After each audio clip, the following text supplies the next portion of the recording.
what always excites me is that I work with musicians who are, multi-generational.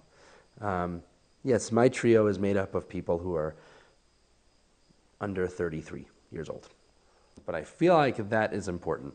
I was fortunate to be around in a time where I have that link to things, and that I get to regularly perform with people who have experiences that aren't necessarily readily available these days to younger musicians because the times are different.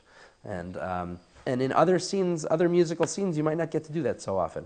You may only get to spend time and play music with your contemporaries as opposed to people from another time, people of other scenes, you know, people who are older than you, people who are younger than you. Along with all those people, I get to teach people who are younger than me. So it's pretty cool.